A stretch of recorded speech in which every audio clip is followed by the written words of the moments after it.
ಕೇವಲ 500 ವರ್ಷಗಳ ಹಿಂದೆ ನಮ್ಮ ದಕ್ಷಿಣ ಭಾರತವನ್ನು ಆಳಿದ ಇಡೀ ಜಗತ್ತಿನಲ್ಲೇ ಅತ್ಯಂತ ಶ್ರೀಮಂತ ಮತ್ತು ವೈಭವಶಾಲಿ ಅಂತ ಕರೆಸಿಕೊಂಡ ಅದ್ಭುತ ನಗರದ ಕಥೆಯಿದು, ನೀವು ಖಂಡಿತ ತಿಳಿಯಲೇಬೇಕು. ಮೊದಲನೇದಾಗಿ ಕ್ರಿಸ್ತಶ 1336ರಲ್ಲಿ ಹರಿಹರ ಮತ್ತು ಬುಕ್ಕರಾಯರು ದಕ್ಷಿಣ ಭಾರತದ ರಕ್ಷಣೆಗಾಗಿ ಈ ವಿಜಯನಗರ ಸಾಮ್ರಾಜ್ಯವನ್ನು ಸ್ಥಾಪನೆ ಮಾಡಿದ್ರು.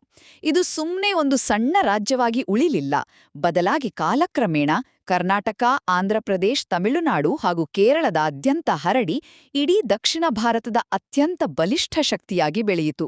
ಎರಡನೆಯದಾಗಿ, ಈ ಸಾಮ್ರಾಜ್ಯ ನಿಜವಾದ ಉತ್ತುಂಗಕ್ಕೇರಿದ್ದು ಅಂದ್ರೆ ಅದು ರಾಜ ಶ್ರೀಕೃಷ್ಣದೇವರಾಯರ ಆಳ್ವಿಕೆಯಲ್ಲಿ.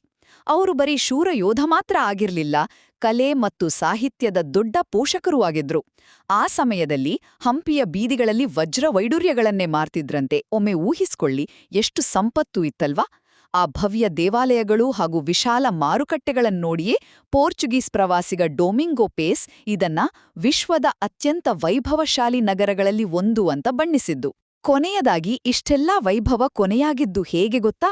ಕ್ರಿಸ್ತಶ 1565ರಲ್ಲಿ ನಡೆದ ಭೀಕರ ತಾಳಿಕೋಟೆ ಯುದ್ಧದಲ್ಲಿ ಡಕ್ಕನ್ ಸುಲ್ತಾನರ ಎದುರು ವಿಜಯನಗರ ಸೇನೆ ಸೋಲೊಪ್ಕೊಂಡಿತು. ಆ ಒಂದು ಸೋಲಿನ ನಂತರ ಒಮ್ಮೆ ಅಷ್ಟು ಸಮೃದ್ಧವಾಗಿದ್ದ ಹಂಪಿ ಸಂಪೂರ್ಣವಾಗಿ ಧ್ವಂಸವಾಯಿತು. ಹಾಗೆ ಸಾಮ್ರಾಜ್ಯದ ವೈಭವ ಕೂಡ ನಿಧಾನವಾಗಿ ಅಂತ್ಯವಾಯಿತು.